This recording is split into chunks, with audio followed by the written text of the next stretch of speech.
Le pouvoir rhétorique, apprendre à convaincre et à décrypter les discours, de Clément Viktorovitch, lu par l'auteur.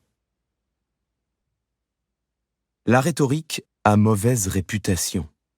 Pour les uns, elle évoque un savoir effrayant, l'art sombre de la manipulation, le secret damné des avocats et des politiciens.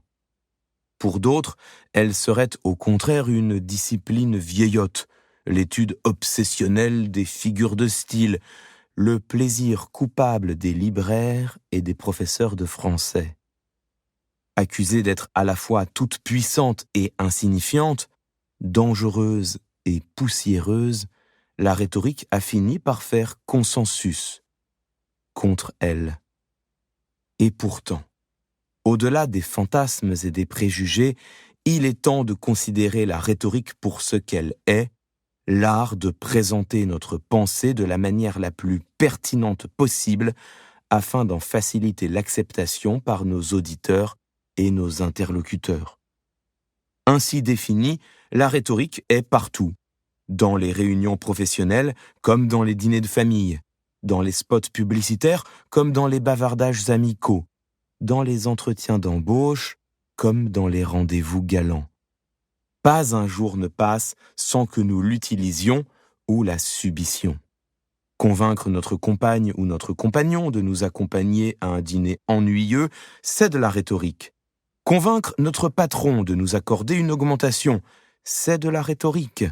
Convaincre des électeurs de glisser un bulletin dans l'urne, c'est aussi de la rhétorique.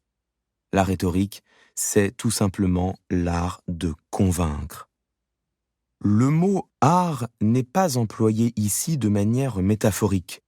Comme tout art, la rhétorique possède une part d'esthétique, de subjectivité, voire de mystère.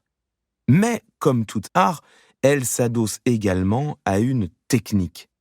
Savoir convaincre n'est ni totalement inné, ni totalement inexplicable. Il existe des procédés, des règles, des outils qui nous permettent d'améliorer notre argumentation. Il est possible d'apprendre à convaincre. Tel est l'objet de ce livre. Dès lors, on ne peut manquer de s'interroger. Transmettre à toute personne qui le désire l'art d'emporter la conviction, est-ce raisonnable vraiment ? Un tel savoir ne risque-t-il pas de tomber entre les mains d'individus malveillants ? N'aurait-il pas été plus sage d'en rester à un inoffensif manuel d'analyse qui se contente de fustiger les manœuvres fallacieuses de la politique, de la publicité ou du management ? Cela aurait été plus simple sans doute, plus vendeur peut-être, plus hypocrite assurément.